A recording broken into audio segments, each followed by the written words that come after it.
Pude ver dedos rotos, pude ver alguna fractura de pierna, pude ver un chaleco antibalas rajado de extremo a extremo, y esto evidentemente con una uña no se puede hacer, esto hay que utilizar un objeto punzante, ¿no?, para hacerlo.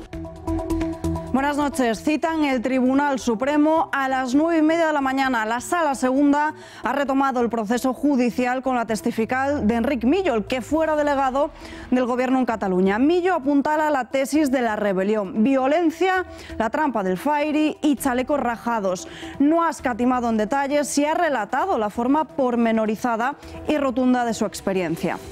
Lo más sorprendente ha sido su revelación sobre la técnica del Fairy. El separatismo radical utilizaba el famoso detergente para que los agentes cayesen al suelo y poder agredirles con más facilidad.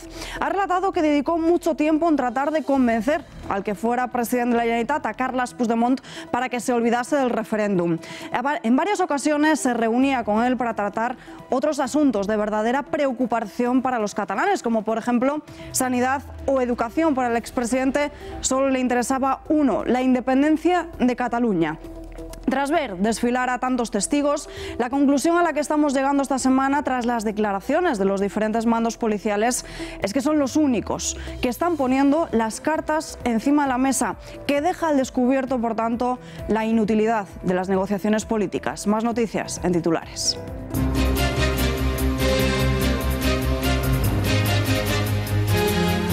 Se disuelven las Cortes. Publicado en el Boletín Oficial del Estado el Real Decreto por el que se convocan de forma oficial las elecciones para el 28 de abril. Hoy se disuelven las Cortes y comienza el periodo electoral. Estén pendientes porque repasaremos también las fechas claves que se desprenden de ese decreto. La debilidad de los 84 diputados del Gobierno ha obligado a Pedro Sánchez a gobernar a golpe de decreto. En estos 9 meses, el presidente ha recurrido a esta figura que otorga la Constitución en bastantes, por no decir muchas, ocasiones. Les hablaremos de cifras exactas y de las respuestas que ha obtenido Ana Pastor por criticar el uso del decreto. La presidenta todavía del Congreso de los Diputados, que se comporta más como hooligan del PP que como presidenta del Congreso, diciendo que el PSOE, por aprobarles decretos, va dopado a las elecciones. No, dopada a las elecciones fueron en este caso las listas del Partido Popular, que fueron financiadas con dinero sacado de la corrupción y de todo lo que robaron a manos llenas el Partido Popular en los últimos años. La Fiscalía Anticorrupción aprecia una ingente cantidad de facturación y documentación fraudulenta y falsa presentada por la Federación Andaluza de UGT para justificar las subvenciones concedidas por la Junta de Andalucía. Así lo recoge un escrito del Ministerio Público al que tuvo acceso el diario El Mundo y que trataremos en profundidad en unos minutos con Xavier Orcajo. Los partidos políticos siguen sumándose y reiterando el apoyo a la huelga feminista de este viernes 8 de marzo. Mientras que algunas formaciones como Podemos proponen una asignatura de feminismo, otros aprovechan la campaña y prometen ampliar a las mujeres trabajadoras con un solo hijo el complemento de la pensión de jubilación. El Partido Popular hoy anuncia que ese complemento para la jubilación de madres trabajadoras también afectará, si llegamos al Gobierno de España, a las mujeres que han tenido un hijo cuando estaban trabajando, incrementando su pensión un 2%. Punto muerto en Venezuela. Juan Guaidó sigue llamando a la movilización en las calles y con sus reuniones con los sindicatos para intentar derrocar el régimen chavista. Pero sin embargo, el tirano Nicolás Maduro mantiene el pulso y no se da por vencido. ¿Cuáles son las tropas españolas en las que los militares arriesgan más su vida? ¿Cuáles son sus condiciones de jubilación? Preguntas a las que responderemos en nuestra sección del Mundo en Guerra con Bruno Navarro.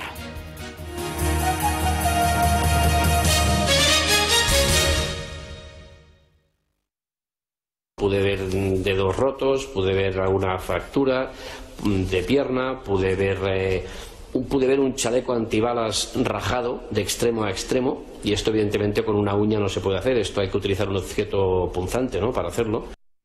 Pasadas las 9:30 de la mañana se reanudaba el proceso judicial a los golpistas en el Tribunal Supremo. Enric Millo, cuya testifical no dio tiempo ayer, ha confirmado que la violencia se produjo en la jornada del 1 de octubre. La técnica del fairy, los chalecos rajados o los objetos incendiarios. 11ª jornada de juicio a los 12 líderes independentistas en el Tribunal Supremo, y le ha tocado el turno al siguiente testigo.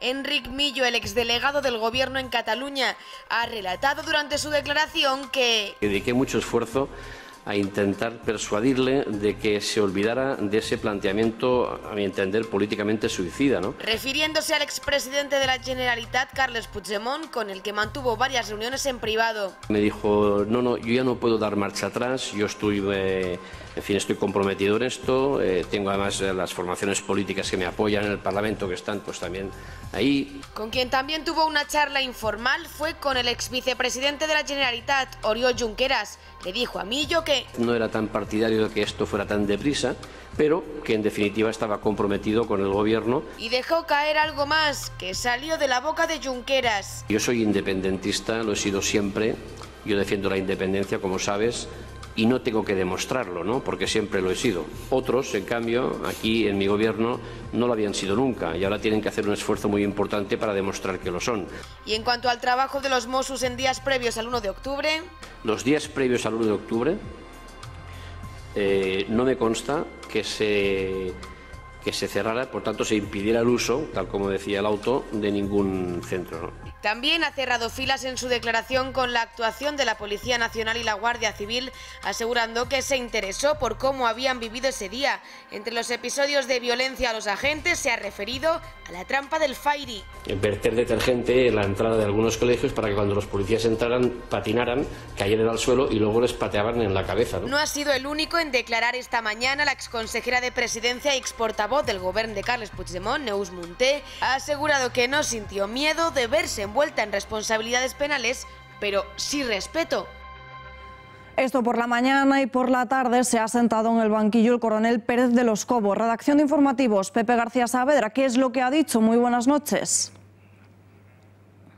Muy buenas noches, Alba. El coronel Pérez de los Cobos ha terminado por apuntalar la tesis de la rebelión que inició esta mañana Millo.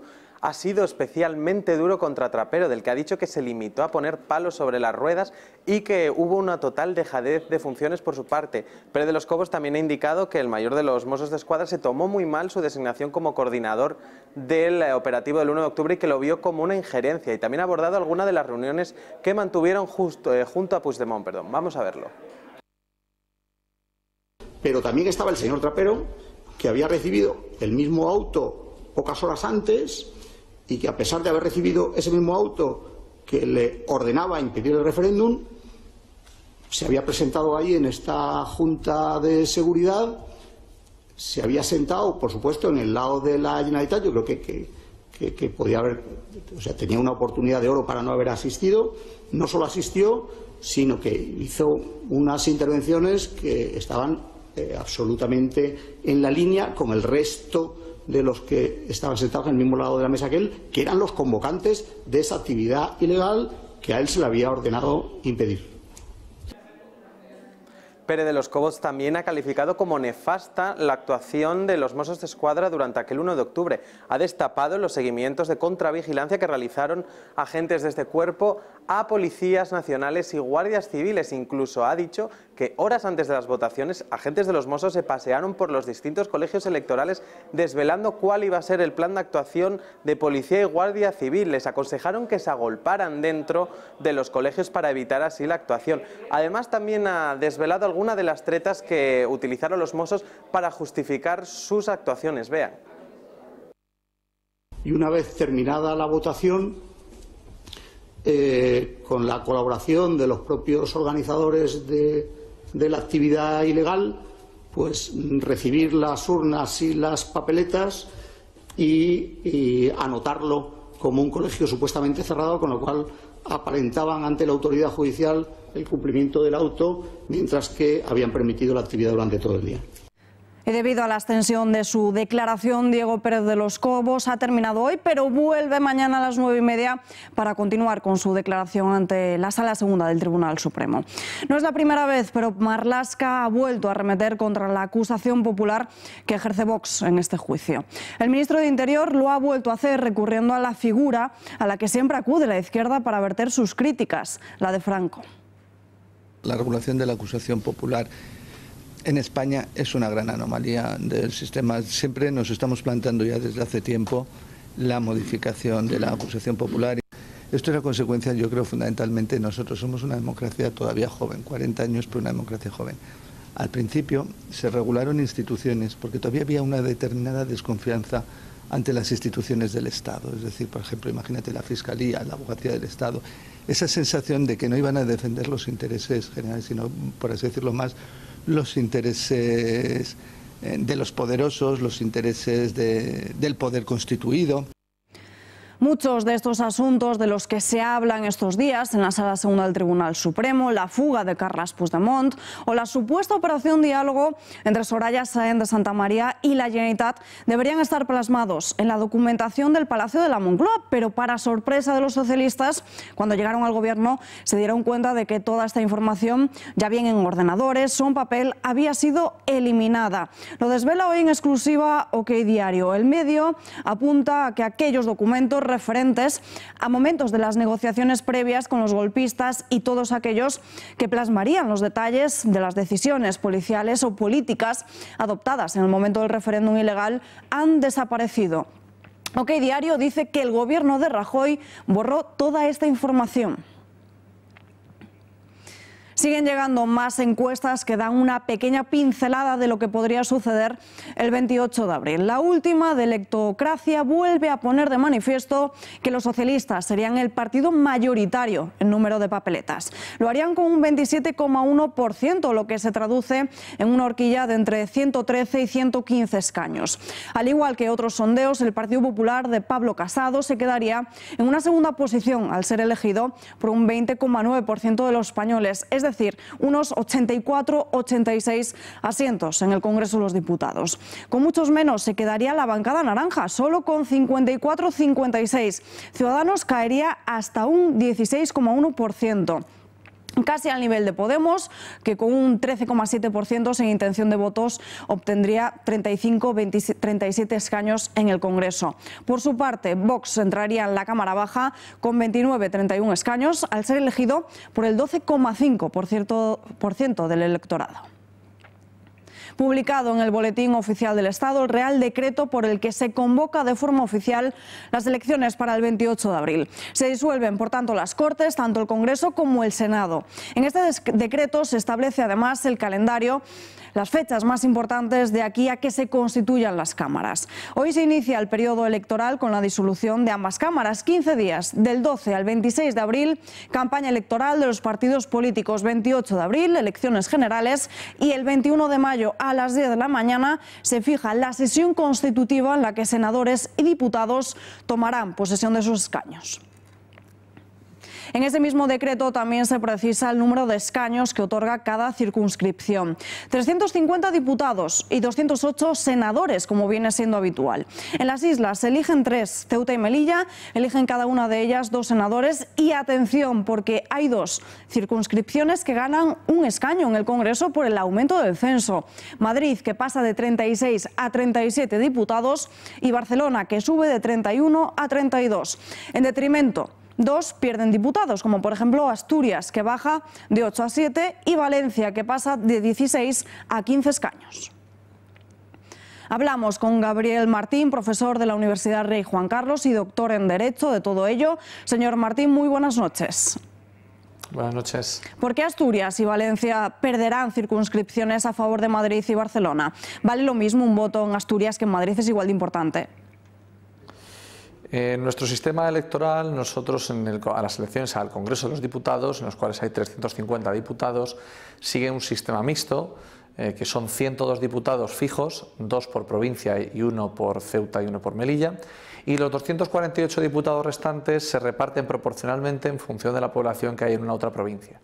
Eso significa que en la convocatoria electoral, el Real Decreto de Convocatoria Electoral, recoge el número de diputados por provincia y este número de diputados varía generalmente en todas las elecciones, arriba hacia abajo. Eso significa que en estas elecciones las provincias de Valencia y de Asturias pierden un diputado en favor de las circunscripciones de Madrid y de Barcelona.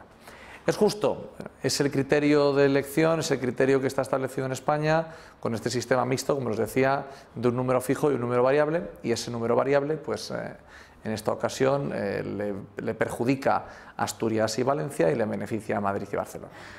Entonces, para que quede claro, ¿es justa la ley DONT? Justa o injusta es complicado, es decir, es una ley que obedece a un criterio proporcional y que efectivamente el voto no cuenta lo mismo en cada una de las provincias en función precisamente de esa doble fórmula mixta entre un número fijo y un número variable de diputados.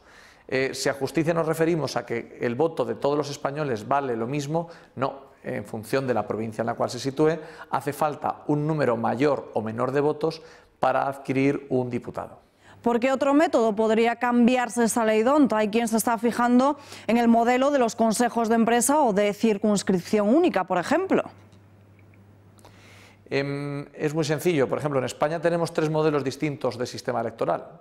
Las elecciones al Congreso de los Diputados siguen este sistema de la ley DONT. El sistema de la elección al Senado, por ejemplo, es distinto. Se elige por un sistema mayoritario-minoritario, en los cuales el partido que recibe el mayor número de votos provincialmente se lleva 3 senadores y el segundo partido se lleva 1. Y el sistema, por ejemplo, de las elecciones europeas sigue un sistema de circunscripción única. ¿Qué otro tipo de sistema podemos utilizar? Se podría ir a un sistema de circunscripción única en todo el territorio nacional, en el cual, pues evidentemente en este caso sería igualitario el voto en todas las circunscripciones, en todas las regiones de España, pero esto perjudicaría gravemente a los partidos nacionalistas. Otro sistema diferente sería el que, por ejemplo, se utiliza en el Reino Unido, en el cual se fijan unas circunscripciones electorales más reducidas y aquí, por ejemplo, podríamos tender a un sistema que fijase como circunscripción electoral en cada uno de los casos circunscripciones con el mismo número de votos, por ejemplo, circunscripciones electorales de 100.000 votos, por ejemplo. Esto significaría que territorialmente sería distinto, pero por número de votos sería igual, ¿no? Es decir, hay distintos sistemas y cualquiera de ellos pues, tiene sus particularidades. El ciudadano que nos escuche, por ejemplo, del mundo rural, puede pensar que su voto no sirve. ¿Qué opina usted? ¿No cree que habrá españoles que tengan la sensación de que no merece la pena votar?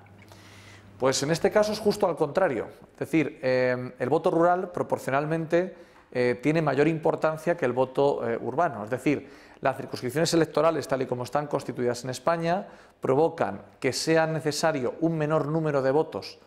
Hablo hasta este momento, y lo seguirá siendo. Es necesario un menor número de votos en una circunscripción de corte rural, en Soria, en Teruel, en Lugo, en Zamora, que en Madrid, para conseguir un diputado. Por tanto, es justo al contrario. Es decir, aquellas personas que tengan la suerte de vivir en un pueblo, en zona rural, su voto vale, entendido de esa manera, vale más que el voto urbano, ¿no? Y en la segunda pregunta que me hace usted, pues que si el ciudadano puede sentir que su voto no vale, eso no puede ser. Nuestro sistema democrático es absolutamente rico y tener la suerte y el derecho de poder concurrir a unas elecciones y poder votar en unas elecciones democráticas es siempre una suerte. Señor Martín, gracias y muy buenas noches. Pues muy buenas noches a ustedes. Las Cortes ya están disueltas y Pedro Sánchez ejerce ahora como presidente en funciones. Su legislatura ha sido la del gasto social, la de la deuda y los impuestos, pero lo que sin duda ha marcado la era del socialista han sido los ya tildados de viernes sociales. La debilidad de sus 84 diputados no le ha permitido otra cosa que no fuese gobernar a golpe de decretos. Desde que Pedro Sánchez llegase a la Moncloa en este 2 de junio de 2018, tras echar a Mariano Rajoy en una moción, el 97% 27% de las leyes del socialista han sido, aquí lo vemos, leyes de Sánchez, decretos. El 3% restante de esas normas del líder del Ejecutivo se corresponde a un único proyecto de ley, uno solo. Una figura legislativa, la del decreto que otorga la Constitución y que se reserva para casos de extraordinaria y de urgente necesidad. Los conocemos como decretazos porque es una imposición del Gobierno que entra en vigor de forma inmediata. Decreto de ley, la tentativa de muchos presidentes del Ejecutivo. Vamos a hacer una comparación porque Pedro Sánchez se corona y bate récord. Sánchez es el primer presidente que supera los 32 decretos en su primer semestre y medio, contrapuesto con sus anteriores antecesores en el Gobierno. Aznar, aquí lo vemos, se llevó 13, Zapatero se llevó a cabo 11, Rajoy 27 y Pedro Sánchez, como ven, nuestro presidente a la cabeza. Sobre esto mismo, Ana Pastor, la presidenta del Congreso, acusaba ayer a los socialistas de ir dopados a las elecciones por su uso partidista de los decretos. Hoy la socialista Adriana Lastra le ha respondido, afeándole una posición poco neutral. La presidenta todavía del Congreso de los Diputados, que se comporta más como hooligan del PP que como presidenta del Congreso, diciendo que el PSOE, por aprobar los decretos, va dopado a las elecciones. No, dopada a las elecciones fueron en este caso las listas del Partido Popular, que fueron financiadas con dinero sacado de la corrupción y de todo lo que robaron a manos llenas el Partido Popular en los últimos años. Más problemas para Podemos, posible adiós del idilio con la Izquierda Unida. Las dos principales corrientes críticas de este partido han llamado a las bases a votar un no en la consulta que se celebra hasta el 10 de marzo. Consulta para decidir si aceptan el acuerdo cerrado por la dirección federal de Alberto Garzón con Podemos para confluir en las elecciones generales del 28 de abril y las europeas del 26 de mayo como Unidas Podemos. Así lo ponen de manifiesto en sendos manifiestos del colectivo Más Izquierda. Según este último sector, el acuerdo no es más que un pretexto para seguir diluyendo Izquierda Unida en Podemos y para garantizar también que Garzón pueda acceder a un cargo institucional. Hablamos de esta posible ruptura entre Izquierda Unida y Podemos y también de los movimientos socialistas de cara al 28 de abril con el periodista de lainformación.com, Fernando Valls. Tenemos conexión en directo con él. Fernando, muy buenas noches. Hola, buenas noches. Las federaciones ya han comenzado a anunciar sus listas. ¿Va a poder Sánchez imponer su dedazo? Tiene la última palabra. Sí, me temo que Sánchez va a poder imponer su dedazo allá donde quiera. Y es que lo habitual, y así está recogido en el reglamento del PSOE, es que Ferraz tiene la última palabra en relación a la elaboración de sus listas. Y más si cabe, cuando ahora mismo Sánchez es todopoderoso en el PSOE, después de haber ganado la moción de censura y de haber gobernado durante estos 9 meses. Por tanto, yo creo que sí, que Sánchez no va a tener problemas para imponer sus listas, pese a que eso genere el rechazo que ya está generando. Entre los pesos pesados del partido parece que esta estrategia de Sánchez no ha sentado nada bien a Susana Díaz. ¿Sabemos algo de cómo va a bloquear el dedazo? Sí, bueno, ya conocemos que Susana Díaz ha elaborado una lista alternativa en Andalucía proponiendo a gente de su entorno, pero ya te digo que parece complicado que esa lista pueda salir adelante y sobre todo parece complicado que haya una negociación para intercambiar cromos y que se mezclen los nombres. Esto demuestra que el PSOE sigue partido en dos mitades, al menos una parte del PSOE, y que Sánchez ahora mismo pues tiene todas las de ganar después de haber ganado las primarias contra todo pronóstico. Por tanto, yo creo que Susana Díaz tiene poco que hacer, salvo lamentarse porque Sánchez imponga sus listas. Y no hay que pasar por alto que Sánchez ya está pensando en la próxima legislatura y él lo que quiere es configurar un grupo parlamentario afín a él, y es que hasta ahora no lo tiene. Hasta ahora son gente, la mayoría de Susana Díaz. Recordemos cómo quedó la famosa votación de la abstención en la que 12 personas se abstuvieron y bueno, ahí se notan las heridas que todavía siguen abiertas. ¿Sabemos si el Partido Socialista de Madrid ha dicho algo sobre estos movimientos? Parece que 4 ministras irán encajadas en estas listas. Sí, el hecho de que hasta 4 ministras esté hablando de que vayan de cuneras, que se dice, o paracaidistas en las listas de Madrid, pues claro que genera rechazo en algunos sectores del partido. Pero ya te digo que Sánchez tiene todas las de ganar aquí. Hay nombramientos o inclusiones bastante polémicas, por ejemplo la de Dolores Delgado, que probablemente vaya en la lista de Madrid. Pero también hay que tener en cuenta que Madrid es una federación que está gobernada por una persona afín a Sánchez, que es José Manuel Franco, y por una persona probablemente que se va a enfrentar a las primarias, que es Pepo Hernández, a quien también ha puesto Sánchez a través de un dedazo, siempre y cuando gane las primarias, por supuesto, pero es una persona afín a Sánchez. Por tanto, yo creo que también pues, la Federación de Madrid tendrá que tragar con una imposición por parte de Ferraz. ¿Por qué le interesa tanto a Podemos llevar a Izquierda Unida en sus listas? ¿Y por qué ahora Izquierda Unida decide romper muchas de sus confluencias? Bueno, yo creo que aquí hay dos formas de verlo. En primer lugar, Podemos considera que hay un voto cautivo de Izquierda Unida, un voto veterano de en torno a 1 millón de personas que votan históricamente a Izquierda Unida y que probablemente seguirán votando a Izquierda Unida. Por eso a Podemos le interesa ir en coalición con los antiguos miembros con los miembros de Izquierda Unida. Y por otro lado hay una parte de Izquierda Unida que piensa que ir con Podemos en este momento le lastra, de forma que se tira o afloja, se explica con esta circunstancia. Ya te digo, Podemos e Izquierda Unida, un matrimonio difícil de entenderse, pero que no les queda más remedio que unirse en algunos territorios. Fernando Valls, gracias y muy buenas noches. Gracias a vosotros y buenas noches. Vox recauda más de 200.000 euros por crowdfunding en 72 horas para financiar la campaña electoral. Concretamente, la cifra ya ha aumentado, lo están viendo en sus pantallas, hasta casi 234.000 euros. El partido de Santiago Abascal ha puesto en marcha este mecanismo para financiar su campaña de cara a las elecciones del próximo 28 de abril. Vox se marca el objetivo de 1 millón de euros y para ello ha puesto en marcha esta campaña con la que la formación a las 8 horas de iniciarlo ya contaba con 100.000 euros. Los funcionarios que hablen lenguas cooficiales cobrarán más. Los funcionarios dependientes de la Administración General del Estado que acrediten el conocimiento de alguna de las lenguas cooficiales verán incrementada su nómina en detrimento de quienes solo conocen el español. Se trata de una de las medidas suscritas por el ministerio que dirige Meritxell Batet y los sindicatos en el marco del 4º convenio único para el personal laboral de la Administración General del Estado. Así, según publica hoy el diario El Mundo, los trabajadores dependientes del Estado que ocupen puestos de atención a la ciudadanía y que acrediten conocimientos de euskera, catalán o gallego obtendrán un plus en su salario.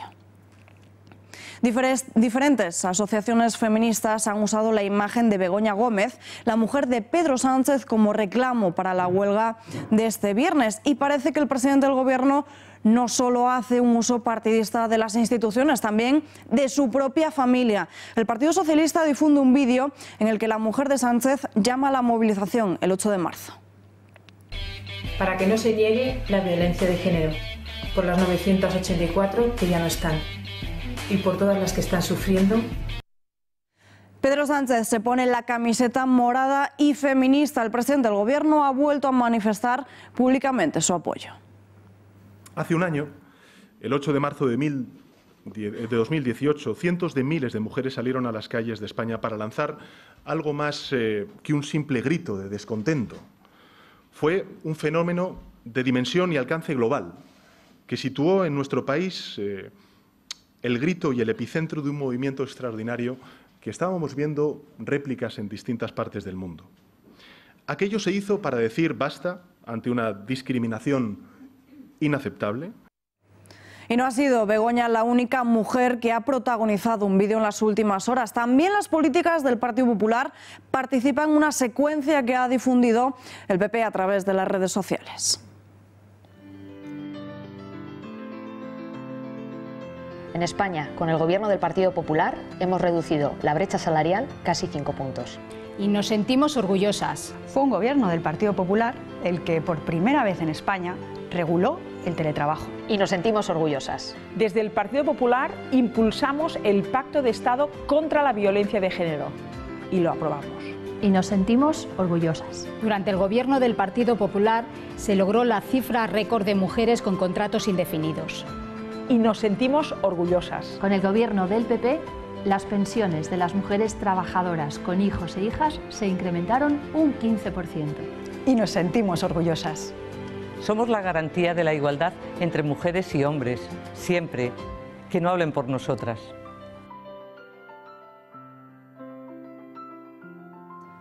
Aprovechando la campaña electoral y sin querer descolgarse de esta huelga feminista, Pablo Casado propone medidas para las mujeres. Después de hablar ayer de un pacto de Estado para terminar con la brecha laboral, habla ahora, promete que si llega al gobierno ampliará a las mujeres trabajadoras con un solo hijo el complemento de la pensión de jubilación. Si ya 500.000 de mujeres en España están percibiendo una pensión incrementada hasta un 15% por haber sido madres cuando estaban trabajando, el Partido Popular hoy anuncia que ese complemento para la jubilación de madres trabajadoras también afectará, si llegamos al Gobierno de España, a las mujeres que han tenido un hijo cuando estaban trabajando, incrementando su pensión un 2%, igual que se había incrementado un 5% las que tenían 2 hijos en edad de trabajar, o un 10% las que tuvieron 3 o un 15% las que tuvieron más de 3. Y Vox no secundará la huelga feminista. Desde la formación de Santiago Abascal defienden que celebran ser mujer los otros 364 días del año. No hables en mi nombre. Hoy estamos aquí las mujeres de la España viva para rendir homenaje a las mujeres españolas que con su esfuerzo consiguieron avances para todas nosotras. Hoy estamos aquí bajo la atenta mirada de Concepción Arenal, que luchó por nuestro voto, por la educación, por nuestra autonomía económica. Son muchas las españolas, son muchas las valientes. 200 años más tarde, en España, la mujer tiene todos los derechos reconocidos en la Constitución y somos iguales hombres, mujeres, ante la ley. Y creemos en defender la verdadera igualdad con la ley y educando en el respeto entre hombres y mujeres, no adoctrinando la desigualdad. No quiero leyes injustas con el hombre. Quiero leyes que castiguen la violencia y que protejan al débil, ya sea mujer u hombre, niña, niño, y que a los depredadores sexuales se les castigue con la prisión de por vida. El delirio del feminismo es radical, es ya imparable. Sus propuestas no tienen límites. La última de ellas, de Podemos, que roza, a juicio de muchos, querer imponer una determinada ideología. Escuchen. Una asignatura de feminismo que se imparta en todos los colegios públicos de la Comunidad de Madrid, porque sabemos que el punitivismo de la derecha no es una solución a la violencia machista y que si en algo hay consenso es que para combatir la violencia machista necesitamos una educación en igualdad. Una de las reivindicaciones que deberían escucharse este viernes sería la de que el Gobierno diese más ayudas a las mujeres para poder formar una familia. Y si no, fíjense en el siguiente dato, un 57% de ellas ha tenido que renunciar a sus puestos de trabajo por ser incompatible con ser madre. El 57% de las mujeres ha renunciado a algún trabajo por ser incompatible con ser madre. El 53% asegura que serlo le ha impedido una mayor proyección profesional. El estudio de maternidad y trayectoria profesional elaborado por Esther Jiménez, investigadora y decana, y Nuria Chinchilla, profesora de Escuela de Negocios, revela las causas por las que las mujeres no tienen casi hijos. Existe una gran diferencia entre los hijos reales que tienen las mujeres, 1,32, con los que desean tener, 2,52. ¿Cuál es el mejor momento para ser madre? Casi la mitad de las mujeres espera tener una posición consolidada para tener hijos. A su vez, creen que el hecho de tener hijos le limita en su carrera profesional. Las mujeres que deciden ser madres reciben muy pocas ayudas económicas por parte del gobierno. Incluso un 14% de las familias necesita la ayuda económica de sus padres y suegros, a los que también recurren para que les ayuden en tareas del hogar y cuidado de los hijos. Por otro lado, un 70% de las mujeres piensa que los hombres no se responsabilizan de las actividades domésticas. Estas percepciones cambian cuando viven en pareja, ya que, como se puede observar, el 69% de las mujeres afirma que su cónyuge asume las tareas como algo propio. El informe termina con varias conclusiones para favorecer la maternidad: pagar una mensualidad por hijo hasta los 20 años, favorecer la maternidad de las mujeres autónomas a través de ayudas o introducir en las cuentas públicas el valor del trabajo doméstico no remunerado. Y a pesar de que el feminismo radical quiere acabar con el amor romántico, los datos confirman que el amor sigue existiendo. En 2018 el número de separaciones y divorcios disminuyeron en el pasado año. Las demandas de disolución matrimonial presentadas en 2018 en los órganos judiciales se redujeron en un 2,4% con respecto al año anterior, ya que fueron 111.000 frente a las 114 del 2018. Son las estadísticas del Consejo General del Poder Judicial. Disminuyeron tanto las separaciones como los divorcios. Así, las demandas de divorcio consensuado fueron un 2,8% menos que las de 2017. Anticorrupción aprecia una ingente facturación falsa presentada por UGT para justificar subvenciones. Lo analizamos con uno de los expertos de esta casa de Intereconomía sobre esta materia, que ha escrito además un libro sobre ellos, Sindicatos S.A., con Xavier Cajo. Xavier, muy buenas noches. Buenas noches, Alba. Bueno, los rumores de facturas falsas sobre los sindicatos no son nada nuevo. Los rumores, los sacos enteros de facturas que al parecer están analizando y que los tiene bastante bloqueados, ¿no? Ahora, fíjate qué coincidencia. El 2 de diciembre recordarán todos que tuvimos elecciones en Andalucía. Este caso lleva 5 años en instrucción sin que se avance lo más mínimo. Y el 14 de enero, es decir, pasan las Navidades y así al volver, el día después de Reyes, una semanita, el fiscal anticorrupción dice: ¿qué hay de lo mío? Saquen del cajón ese en el que está obturado el procedimiento y pónganlo en marcha. El procedimiento va contra la UGT de Andalucía y hay de todo en él. Hay subvenciones que no se han justificado, facturas falsas que se utilizan para justificar subvenciones y para detraer dinero de asuntos como el encargar 700 maletines a China para repartirlos en un congreso andaluz de la UGT.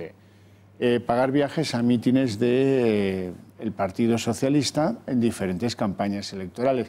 El periodo de estudio es 2009-2013 y hasta ahora no se ha avanzado en nada. Yo me pregunto por qué, ¿no? Pero, Xavier, ¿de qué cantidad de dinero estamos hablando? Estamos hablando, es difícil calcularlo, pero porque, claro, cuántas de esas facturas son falsas, llegaremos a definir claramente cuáles lo son y cuáles no. Pero yo creo que no menos de 50 millones de euros. ¿Esto ha destruido a UGT en la región andaluza? La tiene absolutamente cao. La tiene cao porque así que alguien pretende ser secretario general, pues empiezan a salirle asuntos, ¿no? Han caído por el camino Manuel Pastrana, ha caído por el camino Fernández Sevilla, que eran los líderes históricos de la UGT andaluza, con aquello del bote. Lo del bote vale la pena que lo recuerden. Ellos tenían unos señores a los que les encargaban pues gorras, bubucelas, banderines, maletines, bolígrafos, todo este tipo de cosas. Y les decían, bueno, yo te voy a encargar 100.000, tú vas a decir que me haces 300.000 y la factura falsa para que yo pueda decir a quien me da la subvención que me he gastado el dinero en lo tuyo. Y luego, pues la tolerancia absoluta, porque claro, detrás de todo eso es una actitud, la de bloqueo de este procedimiento, que ha dependido de la Junta de Andalucía, de Susana Díaz. ¿Por qué? Pues porque los fiscales no pueden saber si esa documentación entregada a la Junta es falsa o no es falsa. Razón por la cual la Junta designó un perito de entre sus funcionarios. Perito que dice que no tenía tiempo, dice que no le liberaban para hacer ese trabajo, pero que en cualquier caso llevaba el sueño de los justos en un cajón sin que nadie hiciera nada. Y yo termino preguntándome, acabamos de ver las chirigotas de Cádiz. Cádiz es una de las provincias españolas con más paro. ¿Cómo es posible que se dirijan a Vox y que ninguna hable de los seres, que ninguna hable del caso de los fondos de formación, que ninguna hable de los pufos que salen en la familia socialista? Un poco raro, ¿no? Curioso, sin duda. Hablamos ahora de Andalucía, pero Xavier, quería preguntarte, ¿existe este tipo de facturas falsas de UGT en otras comunidades de España? Se han descubierto en muchas más. Se descubrieron, recuerdo, en Alicante, se descubrieron en Barcelona, se descubrieron en Asturias, se descubrieron en diferentes comunidades. No es que fuera una práctica común, pero sí que el engaño detrás de esas subvenciones, el arroparse detrás de una legalidad. El actual secretario general de UGT en España, Pepe Álvarez, es un hombre que recibía alegremente subvenciones del pujolismo en Cataluña, era el líder de UGT en Cataluña, y que se plegó absolutamente al mandato político de Pujol allí. Una de las causas de que se haya llegado donde hemos llegado, el independentismo, es que tanto UGT como comisiones obreras, seguramente traicionando la voluntad mayoritaria entre sus afiliados, eran conniventes con el poder de Pujol o con el poder de Susana Díaz o ahora con el poder de Pedro Sánchez, como lo fueron con Zapatero. absolutamente lo mismo. Pues Xavier, gracias y muy buenas noches. Gracias. Más asuntos. El Tribunal Constitucional avala la ley que agiliza los desalojos de viviendas ocupadas ilegalmente. La norma, que establece medidas rápidas para recuperar las viviendas ocupadas, agiliza, por tanto, los desalojos al estimar que no vulnera ni el derecho a la inviolabilidad del domicilio ni a una vivienda digna. En una sentencia, el Pleno del Constitucional desestima el recurso que había promovido más de 50 diputados del grupo de Unidos Podemos contra la modificación de la ley de enjuiciamiento civil de mayo del pasado año, del 2018. El norte sigue ardiendo. Todas las miradas se centran ahora esperanzadas en la lluvia. 2 incendios continúan activos en Cantabria y 21 exactamente a esta misma hora en Asturias. Cientos de efectivos continúan en la zona para intentar sofocarlos porque el tiempo no da tregua y se complican los trabajos. Hay mucho viento y se espera, según las primeras predicciones, más viento todavía. Según todos los indicios y las sospechas de la Guardia Civil, la mayoría de estos fuegos son provocados por quemas para la generación de pastos. Si son de Madrid y no están en la ciudad y necesitan retirar medicamentos, ya lo pueden hacer en cualquier farmacia de España. La Comunidad de Madrid se incorpora a la receta electrónica. Así lo ha anunciado hoy la ministra de Sanidad, María Luisa Carcedo, en el Consejo Interterritorial de Salud. Madrid se suma, por tanto, al Sistema Nacional de Salud, la última que faltaba, con lo que todos los españoles ya pueden retirar sus medicamentos en cualquier farmacia del país. Con ello, también los ciudadanos podrán acceder a su historia clínica en cualquier punto de España.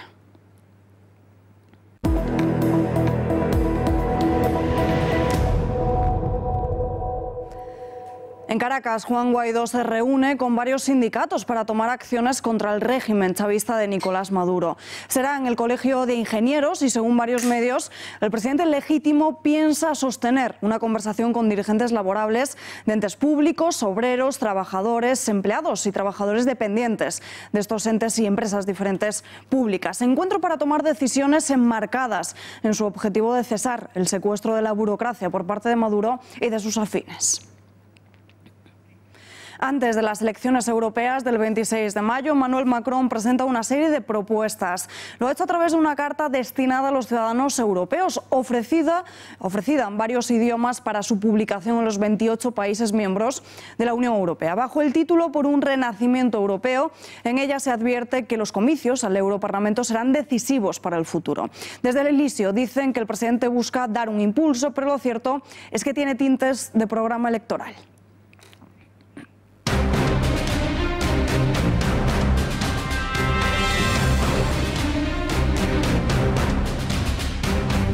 Y en nuestra sección del Mundo en Guerra no hablamos de guerra, sino de quienes las evitan, nuestros militares. Las Fuerzas Armadas Españolas se encuentran desplegadas por medio mundo en más de una veintena de misiones de carácter internacional en la actualidad. Europa, África, Asia e incluso la Antártida son los escenarios de actuación de los soldados españoles. Estas misiones tienen diversos objetivos, entre ellos la pacificación de territorios, el adiestramiento de fuerzas aliadas, la lucha contra la piratería, contra las mafias de tráfico de personas y el terrorismo islámico. Un ejemplo de misión es la de la Unión Europea en Mali, que tiene por objetivo proporcionar al ejército maliense entrenamiento y asesoramiento militar y de recursos humanos. Trabajar con los españoles me ha gustado muy bien. Están felices, siempre felices y están buena gente. España lidera esta misión de la Unión Europea con 292 militares. El contingente español sufrió un ataque por parte de Al-Qaeda en la base de adiestramiento, un ataque que fue repelido y que se saldó con la muerte de los terroristas que detonaron sus chalecos explosivos y solo resultaron heridos 2 soldados malienses. Es un orgullo representar tanto a la unidad como a nuestro país, sobre todo en misiones de ayuda como son estas. En Estonia, Letonia y Lituania, España contribuye a la vigilancia del espacio aéreo de estos 3 países, en el marco de la OTAN, ante el peligro que supone la Rusia de Vladimir Putin. Nuestro país también está presente en la lucha contra el autodenominado Estado Islámico en Irak, junto con los 60 países de la coalición internacional que lidera Estados Unidos. Las fuerzas aliadas realizan bombardeos selectivos contra las posiciones de Daesh en el norte del país y adiestran a las fuerzas iraquíes y kurdas para que recuperen el territorio perdido ante los terroristas. Hablamos de todo ello con Bruno Navarro, militar en excedencia y analista en seguridad y defensa. Bruno, muy buenas noches. Buenas noches. Alba. Bueno, acabamos de ver una pequeña recopilación de las misiones en las que está España, pero ¿cuáles son esas tropas en las que arriesgan más su vida? Ha estado bastante bien resumido, ¿no? Esas 15 misiones, 2.510 militares en este momento, que están en zona de operaciones, que se dice. Yo creo que hay que decir que España actualmente no tiene misiones extremadamente arriesgadas en este momento. No son los tiempos de... ahora mismo no hay una fuerza expedicionaria del tipo División Azul o de las que combatieron en Sidi Ifni o en el Sáhara o incluso en Irak hace unos años, en 2003-2004, o en Afganistán. Podríamos incluso incluirlas hasta hace unos años durante la misión de la OTAN ISAF, ¿no? Dicho esto, que no hay misiones extremadamente arriesgadas, pero todas las misiones son arriesgadas, ¿no? Dicho esto, que no hay misiones extremadamente arriesgadas porque no son de combate o el objetivo no es el combate, y lo habéis explicado muy bien, es fundamentalmente institución y adiestramiento, sobre todo los que son, digamos, terrestres. No deja de haber un riesgo, ¿no? No deja de haber un riesgo porque aunque no haya una búsqueda de contacto con el enemigo sí busca tu contacto, como ocurrió en Mali, que fueron a donde estaban los soldados en la base a intentar atentar contra ellos, y porque las labores de institución y adiestramiento se realizan en zonas acotadas y por lo tanto se sale poco de ellas, pero no se deja de salir y por lo tanto todos los movimientos son susceptibles de sufrir un ataque, ¿no? Con lo que he dicho, de esas 15 misiones que ahora decimos que tiene España desplegadas por el mundo, en las que hay mayor peligro serían, primero podríamos decir la de Mali, donde sufrimos ese ataque la semana pasada, con 251 hombres, la misión de Irak con 551 hombres y la misión de Afganistán con 67. De las 15 misiones yo diría que estas son las 3 más peligrosas, diciendo que todas tienen naturalmente una dosis de peligro importante. La semana pasada hablamos en este informativo de las malas condiciones con las que se jubilan los agentes de la Policía Nacional. Pero, ¿y las de los militares? ¿Cuáles son esas condiciones de jubilación? Bueno, el problema de la mayoría de los militares, o el problema principal del económico de los militares, no es la jubilación, o sea, no es la jubilación.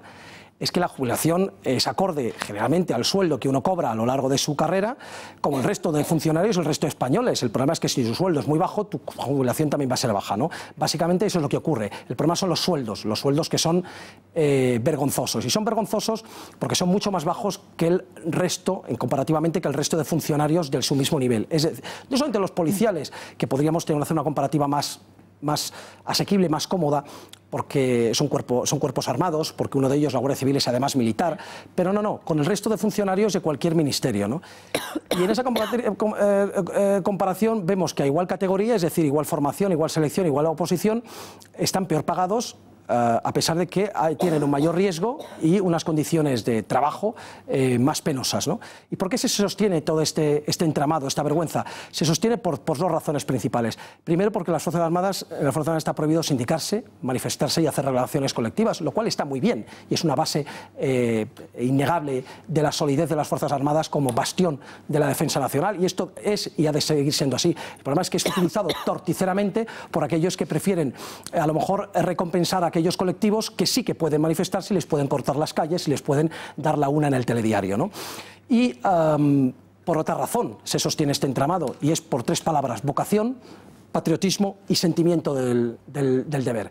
Estas son las 3 armas con las que los militares diariamente hacen caso omiso del bajo sueldo que tienen y lo dan todo en esas condiciones, hasta el punto que el tirador que a los mandos de su ametralladora sobre ese vehículo Lince en Mali el otro día detuvo a los 2 vehículos suicidas, salvando innegablemente numerosas vidas.